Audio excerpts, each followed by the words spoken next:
Good morning बच्चों, online classes में आपका स्वागत है। आज हम आपको नया टॉपिक लेके आए बच्चों, UNCRPD, है ना। इसका क्या मतलब है? विकलांग या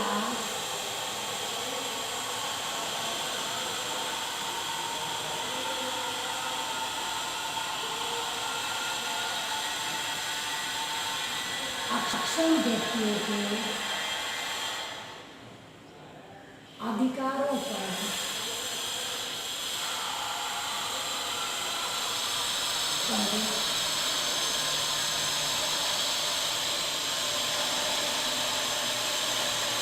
संयुक्त राष्ट्र के अधिकारी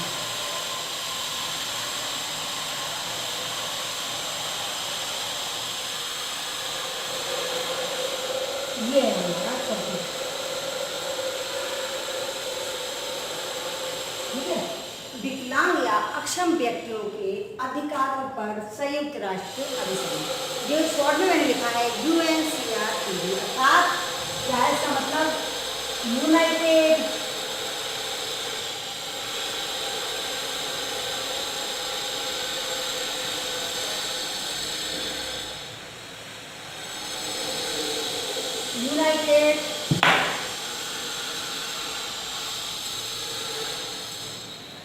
नेशनल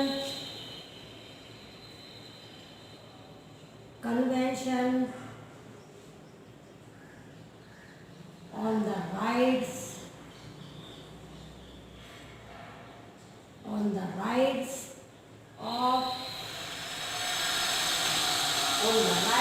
ऑफ पर्सन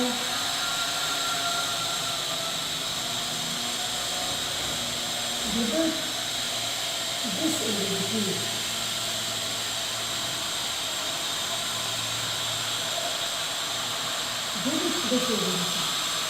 ठीक है। ये है United national convention on the rights of persons with disability.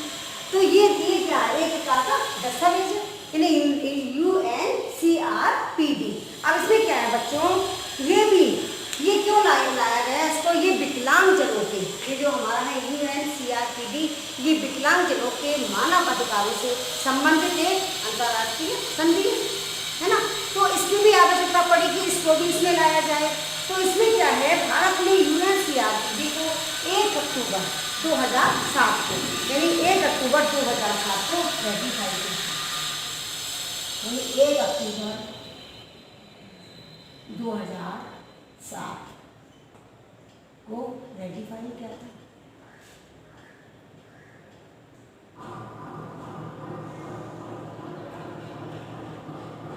Bharat सरकार ने 1 अक्टूबर 2007 को इसे रेटिफाई किया था। फिर 20 देशों द्वारा इसको रेटिफिकेशन के बाद, रेटिफिकेशन जानते हैं आप क्या होता है? यानी इसको स्वीकार करने के बाद, है ना। रेटिफिकेशन मीन्स स्वीकार करना। तो 20 देशों द्वारा जब भारत सरकार ने इसको 1 अक्टूबर 2007 को रेटिफाई किया था, फिर रेटिफिकेशन के बाद 20 देशों द्वारा इसको रेटिफिकेशन के बाद ये संधि जो थी 3 मई 2008 को, 3 मई 2008 को ये संपूर्ण विश्व में लागू हुई। 3 मई 2008 को जो है ये संपूर्ण विश्व में UNCRPD संधि जो है वो पूरे विश्व में लागू हो गई। अब क्या हुआ? अप्रैल 2008 में, यानी अप्रैल 2018 तक, अब इसमें अप्रैल 2018 तक 161 देश, यानी अप्रैल 2018 तक 161 देश जो थे UNCRPD के सिग्नेटरी देश बन चुके थे। इसके सिग्नेटरी जानते क्या होता है? यानी हस्ताक्षर करना। तो सिग्नेटरी देश बन चुके थे।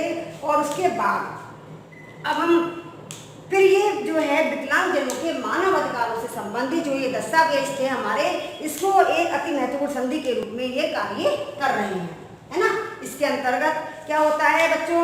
ये पूरे विश्व में विकलांग जनों के मानव अधिकार के रूप में एक अति महत्वपूर्ण संधि के रूप में कार्य करना शुरू कर दिया फिर इसने। और अब हम इसके इतिहास के विषय में जानेंगे कि इसके इतिहास के बारे में क्या है, कि इसकी आवश्यकता क्यों पड़ी, इसको क्यों लाया गया, है ना।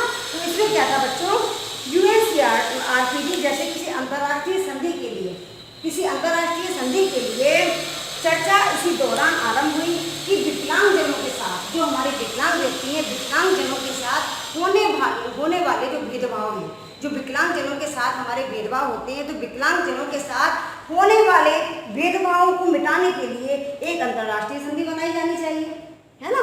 इनके भेदभाव जो उनके साथ में हो रहे हैं, तो उसके लिए एक अंतर्राष्ट्रीय संधि बनाई जानी चाहिए। विश्व के अनेक देशों ने कहा कि उस समय उपलब्ध मानव अधिकारों का मतलब अनेक मानव अधिकारों से संबंधित दस्तावेज पर्याप्त थे, और उन्होंने कहा यहाँ पर किसी भी संधि की कोई आवश्यकता है ही नहीं, कोई भी संधि की आवश्यकता नहीं है। तो इसीलिए इसके स्थान पर संयुक्त राष्ट्र के सदस्य देशों ने 1993 में, है ना, 1993 में बच्चों क्या करा, एक 1993 में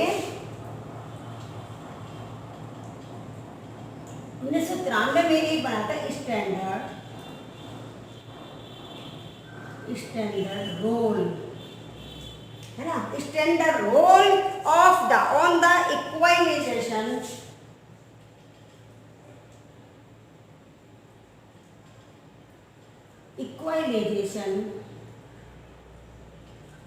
अपॉर्चुनिटी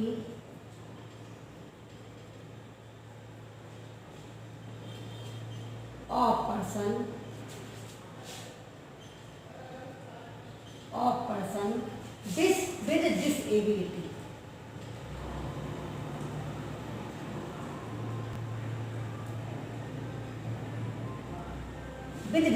तो ये जो था हमारा standard role on the equalisation opportunity of person with disability, ये जो था 1993 में ये दस्तावेज, इस प्रकार का ये नामक एक दस्तावेज को स्वीकार कर लिया।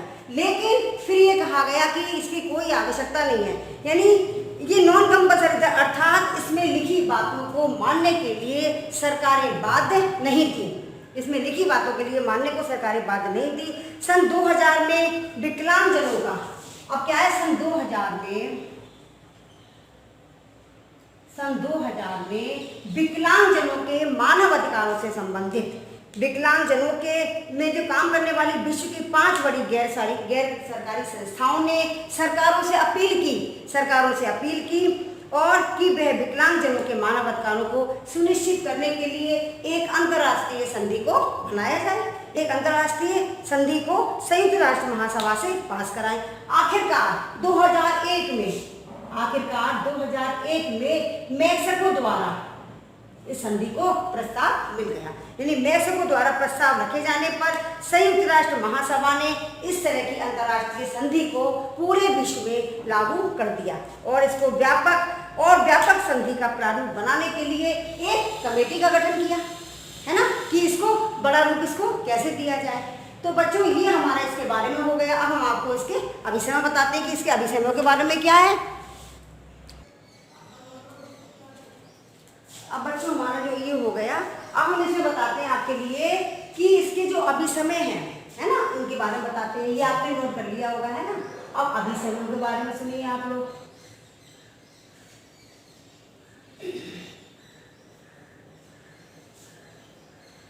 कि संयुक्त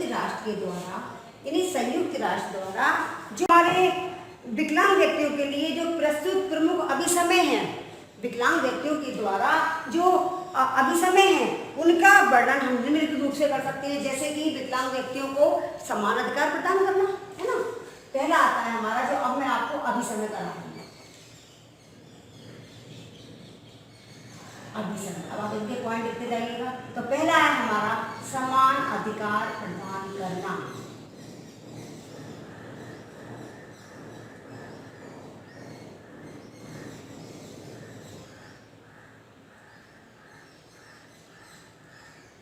ये भी स्वीकार किया गया कि विकलांग व्यक्तियों सभी को समान अधिकार मिलना चाहिए, है ना, चाहे वो विकलांग हो चाहे वो सामान्य हो, तो सभी को समान अधिकार मिलना चाहिए। इसीलिए जब हम एक मानव परिवार के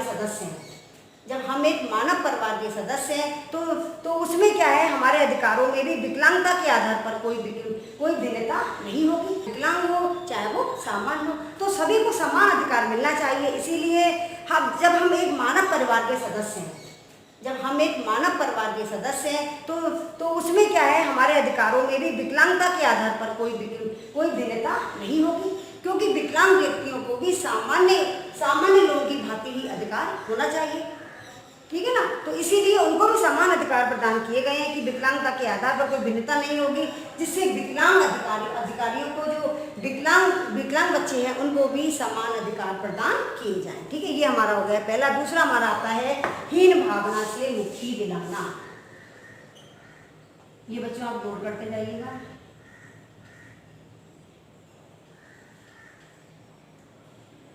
हीन भावना से मुक्ति दिलाना।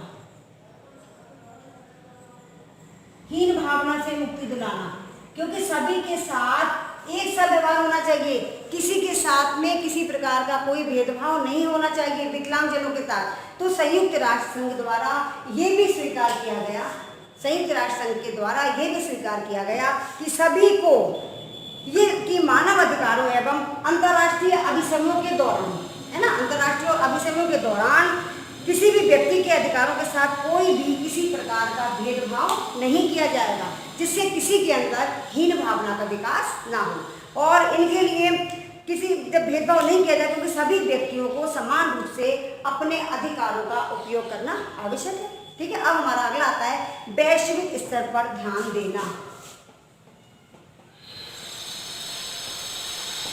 वैश्विक स्तर पर ध्यान देना।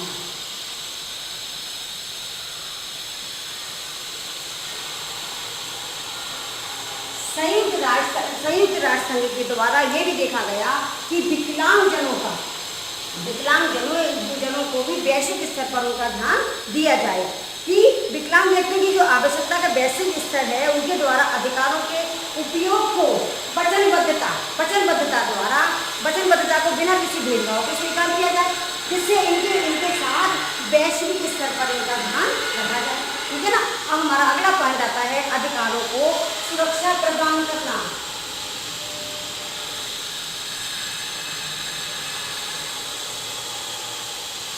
अधिकारों को सुरक्षा प्रदान करना।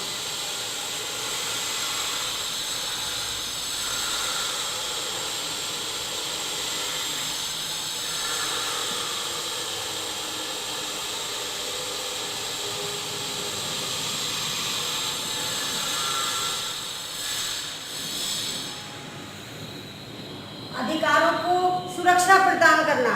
संयुक्त राष्ट्र संघ के द्वारा यह भी स्वीकार किया गया कि सभी अभिसमयों को इसलिए स्वीकार किया गया जिससे इनमें अच्छी तरह से सांस्कृतिक अधिकारों के प्रति इनका संबंध किसी न किसी रूप में विकलांग व्यक्तियों के अधिकारों से भी है।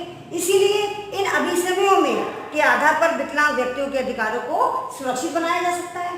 इनके विकलांग व्यक्ति के जो अधिकार हैं इनको क्या है, सुरक्षित बनाया जा सकता है। उसके बाद विकलांगता जो है एक होने वाली प्रक्रिया है, एक विकसित होने वाली प्रक्रिया है, जो कि मानवों के मध्य होने वाली एक अंतः प्रक्रिया है। इसीलिए इसमें भी किसी प्रकार का कोई भेदभाव नहीं किया जाएगा, जिससे कि विकलांग व्यक्तियों को अधिकार को सुरक्षित बनाया जाए और उनको संवर्धन भी प्रदान किया जाए। ठीक है, अब अगला आता है हमारा सहभागिता को प्राप्त करना।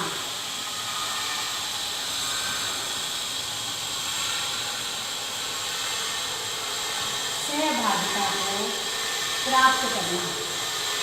भाई जो कार्यक्रम होते हैं,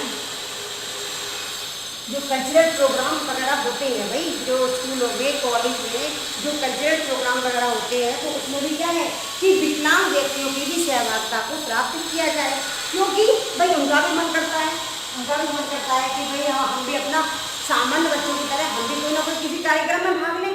इसीलिए इनकी भी सहभागिता को प्राप्त करना बहुत जरूरी है, जिससे उनका उन्नयन हो सके, जिससे वो भी आगे तरक्की कर सके, उन्नयन हो सके उनका। तो इसीलिए संयुक्त राष्ट्र संघ के द्वारा ये भी स्वीकार किया गया कि भाई सामान्य बच्चों के साथ साथ विकलांग बच्चों की भी सहभागिता जरूरी है। ठीक है ना, अब हमारा अगला पॉइंट आता है बच्चों अवसरों की समानता।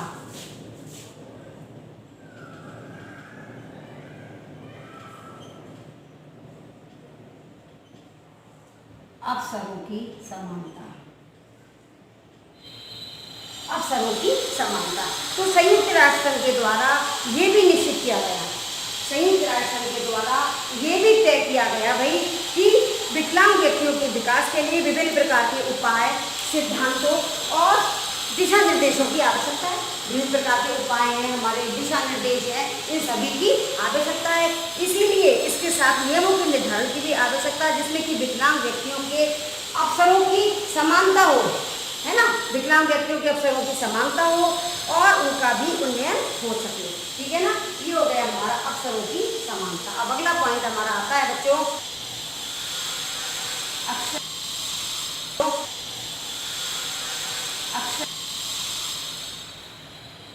अक्षम व्यक्तियों को मुख्य धारा से संबद्ध करना।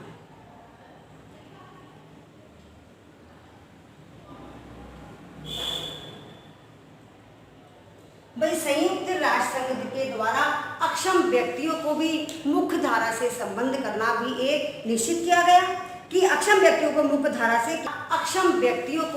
मुख्य धारा से संबद्ध करना भी एक निश्चित किया गया कि अक्षम व्यक्तियों को मुख्य धारा से कैसे जोड़ा जाए, विकलांगता की समस्या के समाधान के लिए, है ना, विकलांगता की समस्या के समाधान के लिए विकलांगों को शैक्षिक और सामाजिक विकास की मुख्य धारा से जोड़ा जाए।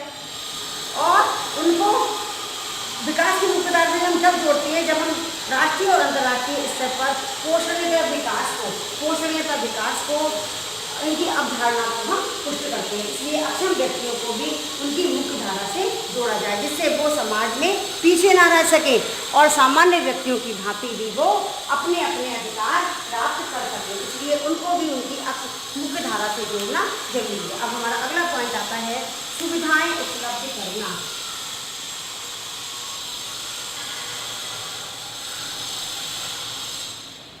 सुविधाएं उपलब्ध करना।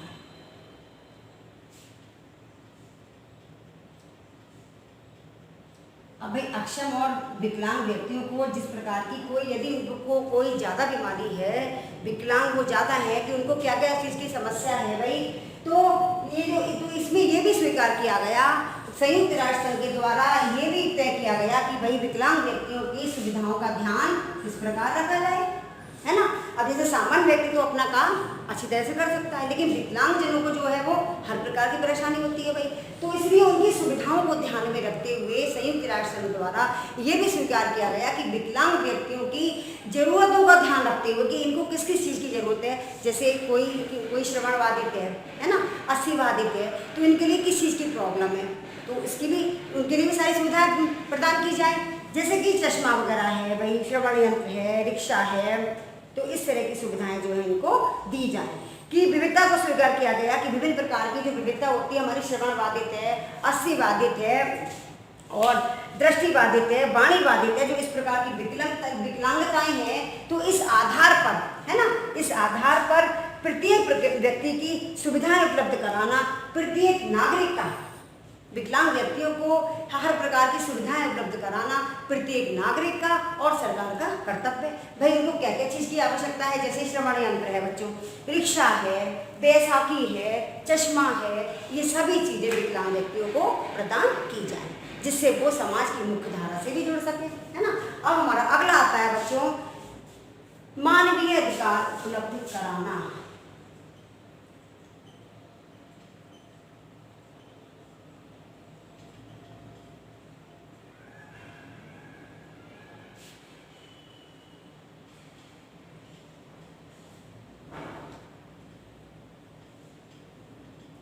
मानवीय अधिकार उपलब्ध कराना कि भाई जो संयुक्त राष्ट्र संघ द्वारा ये भी तय किया गया कि विकलांग व्यक्तियों के उन्नयन की व्यवस्था, विकलांग व्यक्तियों के उन्नयन की व्यवस्था के लिए और उनके सभी मानवीय अधिकार उपलब्ध कराने की व्यवस्था प्रमुख राष्ट्रीय एवं अंतर्राष्ट्रीय कर्तव्य है कि उनको भी उनके मानव अधिकारों से ज्ञान कराया जाए। मानवीय अधिकार उपलब्ध कराने की प्रमुख व्यवस्था, तो इसके साथ साथ जिन विकलांगों को आर्थिक सहायता की यानी अधिक सहायता की आवश्यकता है, जैसे कुछ ज़्यादा ही विकलांग है तो उनको यदि अधिक सहायता की आवश्यकता है, तो जो ज़्यादा गंभीर रूप से विकलांग है तो उनकी देखभाल एवं उनको सहायता भी उपलब्ध कराई जाएगी। ठीक है। अब हमारा 10वां पॉइंट आता है निर्णय लेने में पूर्ण स्वतंत्रता। नंबर 10,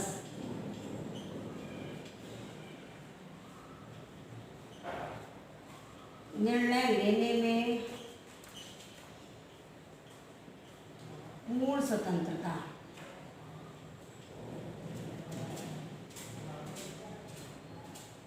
भाई विकलांग व्यक्तियों को तो संयुक्त राष्ट्र संघ के द्वारा ये भी तय किया गया कि भाई उनको निर्णय लेने में उन्हें पूरी छूट होनी चाहिए।